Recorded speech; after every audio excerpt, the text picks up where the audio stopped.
Salut, j'espère que vous allez bien. On se retrouve pour la review de Clash of the Castle qui s'est déroulée samedi soir à Cardiff. Dans la globalité, je trouve que le show était très bien.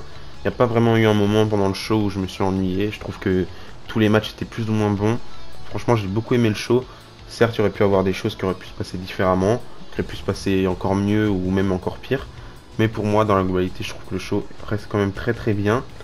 On a eu un premier match dans le kick-off, un six-man tag team match entre Madcap Moss et les Street Profits face à Alpha Academy et Austin Theory, le Mr. Money in the Bank. Le match n'était pas très long, il a duré 6 minutes 29. Le match n'était pas d'une très grande utilité, mais au moins on a eu le retour des matchs en kick-off, ça fait plaisir parce qu'on n'avait plus trop ces derniers temps. Et du coup, au niveau du résultat, on a eu une victoire des Street Profits et Madcap Moss. C'est Montesfort qui a fait le tomber après avoir fait un frog splash sur Austin Theory, il me semble, ou alors sur Chad Gable, un des deux. Mais en tout cas, victoire de Street Profits et Madcap Moss du coup.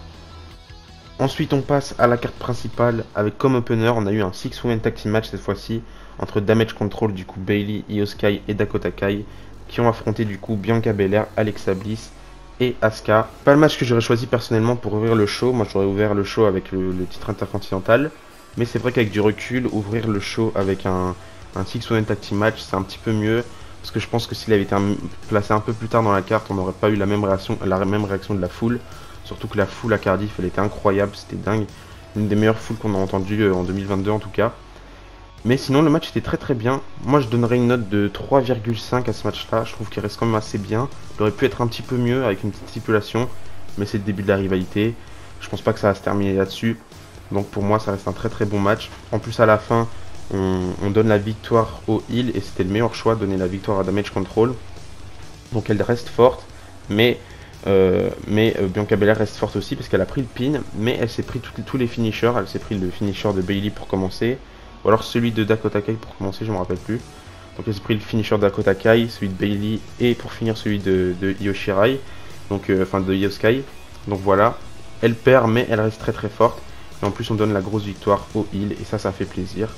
Le match a duré 18 minutes 44, parfait, le temps parfait je trouve pour un opener.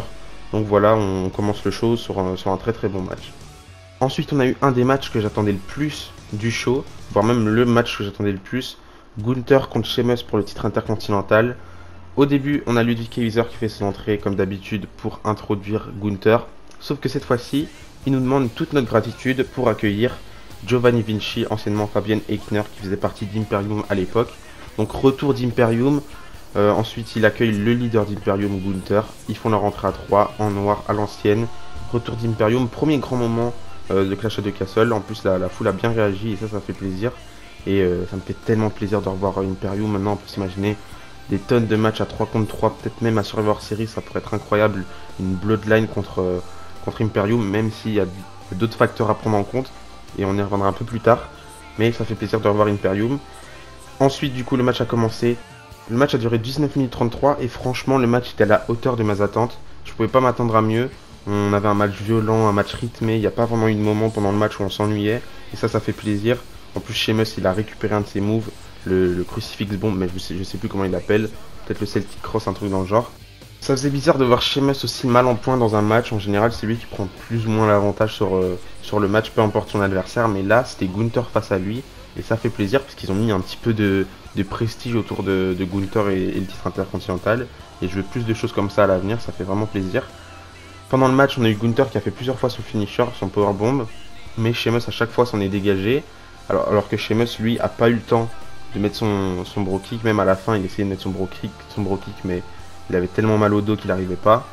Et à la fin il y a eu une petite séquence que j'ai bien aimée. On a Gunther qui met son powerbomb sur Sheamus qui se relève. Et là, vraiment, tu vois l'intensité dans le match parce que Gunther il se lève, il est énervé. Sheamus pareil, ils veulent tous les deux remporter le match. Sheamus lui il veut devenir champion intercontinental. Gunther il veut conserver. Et là, Gunther il met son gros lariat pour la victoire. Et c'est le genre de finish que j'aime beaucoup personnellement. Donc voilà, victoire de Gunther qui conserve son titre intercontinental. En plus, Sheamus lui il n'en repart pas décrédibilisé. Au contraire, il repart encore plus fort qu'avant. Et peut-être qu'on aura une revanche, je sais pas du tout. Mais en tout cas, ça fait plaisir de voir Gunther conserver son titre. Et pour moi, c'est vraiment le meilleur match de la soirée, le match qui a volé le show. Et je m'y attendais en soi. Donc voilà. Et ma note à ce match-là, je donnerais plus ou moins une note de 4,5. Je mettrais pas 5 étoiles parce qu'il y aurait eu pas mal de choses qui auraient pu être mieux. Mais 4,5 je trouve c'est une très très bonne note. J'attends de voir les notes qui vont être attribuées. Mais je serais pas étonné de voir un 5 étoiles là, un 5 étoiles pour ce match là. Ensuite on a eu le match pour le titre féminin de SmackDown. Ça m'a surpris quand même le match, il a duré 11 minutes. Mais ce qui m'a surpris c'est surtout le déroulé du match. Je m'attendais pas à ça. Beaucoup pensaient à un squash de Shayna Baszler. Personnellement c'était pas le choix que j'aurais choisi. Et heureusement que ça s'est pas fait. Mais on a eu une Liv Morgan qui reste assez forte pendant le match, qui a réussi à contrer plus ou moins toutes les soumissions de Shayna Baszler. Et au final, le match était plutôt technique. Et ça, j'aime beaucoup. Mais Liv Morgan reste quand même assez forte pendant le match, contrairement à Shayna Baszler, qui perd assez clean au final. Elle se prend le Oblivion de Liv Morgan. D'ailleurs, le finisher, il est dégueulasse. Mais du coup, elle perd sur ça. Elle perd clean. C'est assez dommage. Franchement, j'aurais choisi une autre fin pour que Liv Morgan conserve. Parce que pour moi, c'était limite quasi sûr qu'elle conserve son titre. Mais j'aurais préféré garder un petit peu Shayna Baszler un peu plus forte. Là, elle reste un petit peu. Là, on dirait qu'elle repart un peu décrédibilisée. Et c'est un peu chiant. Mais bon, au moins Liv Morgan elle conserve. Mais maintenant, il faut qu'elle prouve qu'elle peut être une bonne championne. Il faut qu'elle prouve qu'elle peut avoir un règne incroyable. Pour l'instant, c'est pas trop le cas. Et c'est assez dommage. Mais en tout cas, voilà, elle conserve son titre. Et je donnerai une note de 3 étoiles pour ce match-là. Je donnerai pas plus. Parce que je trouve pas que le match était grandiose. En plus, il a duré 11 minutes. C'était pas si long. Mais 3 étoiles, je trouve que c'est bien pour ce match-là. Ensuite, on a eu le deuxième match le moins long de la carte principale. Edge et Rey Mysterio face au Judgment Day. Du coup, Finn Balor et Damian Priest. En ringside, on avait Dominic Mysterio et on avait aussi Rhea Ripley qui ont été là pour intervenir. D'ailleurs, Rhea Ripley elle a attaqué plusieurs fois Dominic. Et Dominic, lui, est intervenu plusieurs fois pendant le match. Enfin, ça, fallait s'en douter. Je trouve que le match était quand même assez bien au final. C'était pas un match que j'attendais particulièrement. Mais je trouve pas que le match était nul. On a eu Finn Balor qui a bien montré pendant le match. Et ça fait plaisir. Alors que Damian Priest était un petit peu mis de côté. Même s'il était quand même pas mal là aussi. Mais c'est plus Edge et Rey Mysterio qui ont brillé pendant le match. Surtout Rey Mysterio. À la fin, on repart sur une victoire de Edge et Rey Mysterio. C'est assez dommage. Mais Finn Balor reste fort sur ce finish là. Parce qu'il se prend encore une fois, comme Bianca Belair, les deux finishers. Il se prend le 619. Et ensuite, il se prend du coup le spear de Edge. Donc victoire de Edge et Rey Mysterio.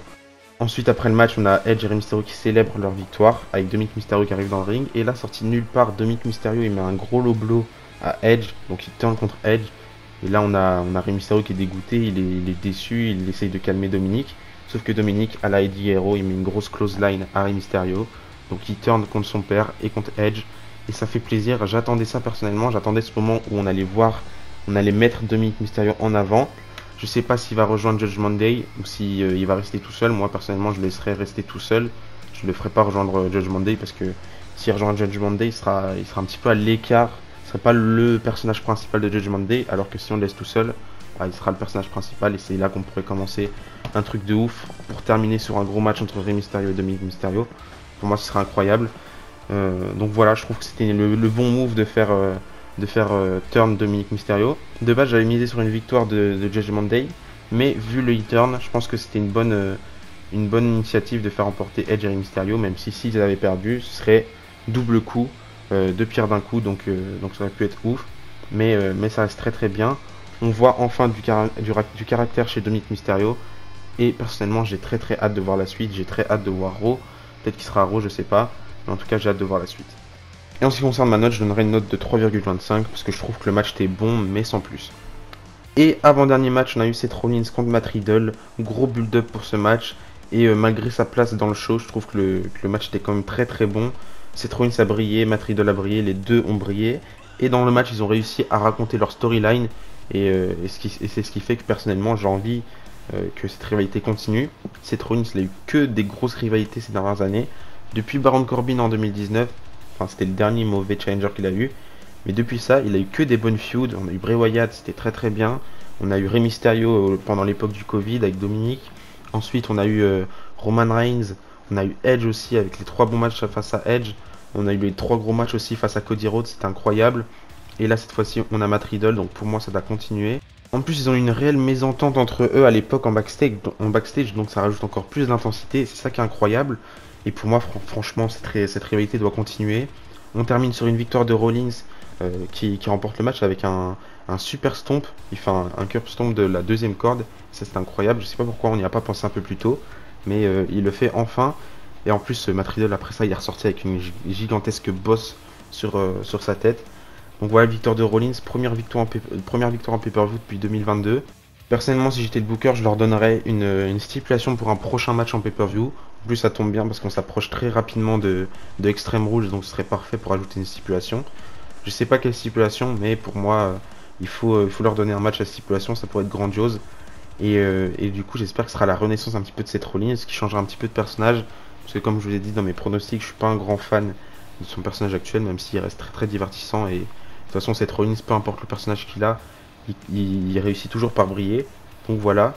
Et en ce qui concerne ma note pour ce match-là, je donnerais une note de 3,75. Le match était très bien, je pourrais lui donner une note de 4, mais 3,75, je trouve que c'est une bonne note. Et enfin, le main event, Drew McIntyre contre Roman Reigns pour le titre Undisputed.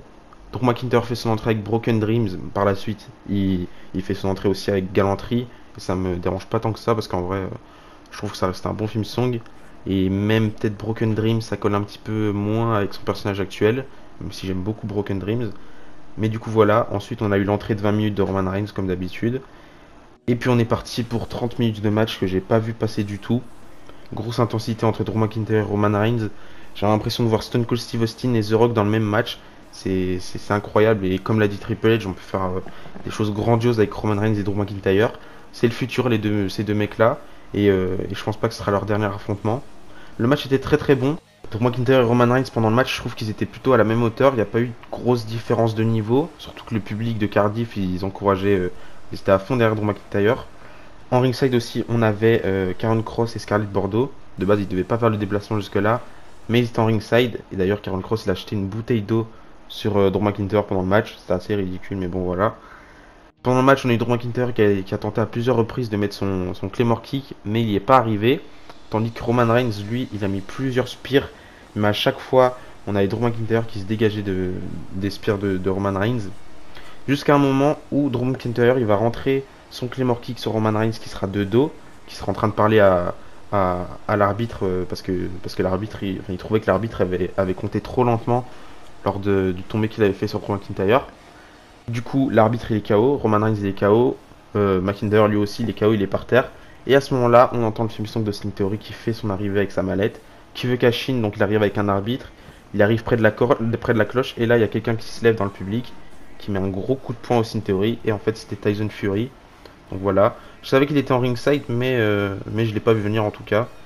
Donc à ce moment-là, Drew McIntyre il en profite pour mettre un Claymore Kick à Roman Reigns, sauf que l'arbitre il compte très très lentement, alors que c'est un nouvel arbitre. Hein. C'est l'arbitre que Austin Theory avait ramené avec lui, comme Charlon Robinson il était KO.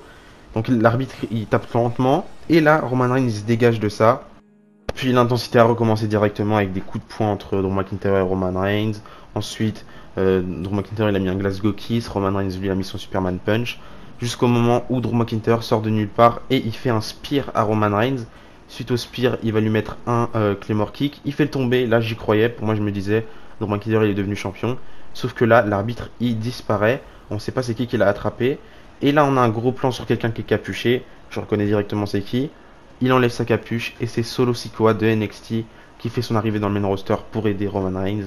Donc là Drew McIntyre il essaye d'attaquer Solo Sikoa, sauf que Solo Sikoa il le prend. Et il lui fait une sorte de guillotine contre les cordes.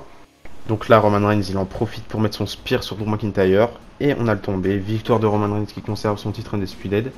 Donc voilà, il y en a beaucoup qui étaient déçus. J'en ai vu beaucoup se plaindre sur Twitter suite à la fin de ce match. Moi, je suis pas déçu. En vrai, j'avais misé sur une victoire de Drew McIntyre parce que je me disais c'est le moment. Il est à Cardiff. Ils vont pas le faire perdre. Il va remporter le match. Mais au final, c'est pas plus mal. Parce que je préfère que ce soit quelqu'un d'autre qui devienne champion et qui détrône Roman Reigns plutôt que ce soit Drew McIntyre, qui est déjà une star bien établie à la WWE. Pareil pour Cody Rhodes, c'est déjà une star, on peut pas le faire détrôner Roman Reigns. Pour moi, ça ferait aucun sens et ça gâcherait même la fin de règne de Roman Reigns, les règnes de 2 ans et maintenant un peu plus de 2 ans parce qu'il commence sa 3e année. Mais pour moi, ça gâcherait tout ça et je préfère voir une nouvelle star qui détrône Roman Reigns, qui devient une top star, plutôt que ce soit un Drew McIntyre et Cody Rhodes qui sont déjà des stars depuis longtemps et qui battent Roman Reigns. Donc voilà, pour moi c'est sûr que d'ici Survivor Series, d'ici le Rumble, Roman Reigns il va perdre déjà un titre, peut-être les deux, j'en sais rien. Mais pour moi, il sera pas champion à WrestleMania. S'il affronte le Rock, en tout cas, pour moi, Roman Reigns ne sera pas champion du tout et ce serait la meilleure chose à faire. Mais bon, voilà. Donc, comme je vous ai dit dans la globalité, je trouve que le show était très très bon. À la fin, on termine sur Roman Reigns qui part avec Solo Sikoa. Donc, il rejoint, il recrute le quatrième membre de la Bloodline. Du coup, Solo. Pas de nouvelles de Paul Heyman, pas de nouvelles des Usos pendant le show. Ils n'étaient pas en Angleterre. Ils n'étaient pas au Royaume-Uni plutôt. Donc voilà. C'est la fin de cette review, j'espère qu'elle vous a plu. N'hésitez pas à mettre votre avis dans les commentaires par rapport à ce show, si vous trouvez que le show était bon ou pas. Moi personnellement je trouve que c'était un très très bon show. En plus Triple H il a dit qu'il fera plus de shows européens chaque année, donc ça fait plaisir. J'ai hâte de voir la suite, j'ai hâte de regarder Raw ce soir. Donc voilà, d'ici là je vous dis à la prochaine et n'oubliez pas tant que vous catch les sports. Bisous bisous.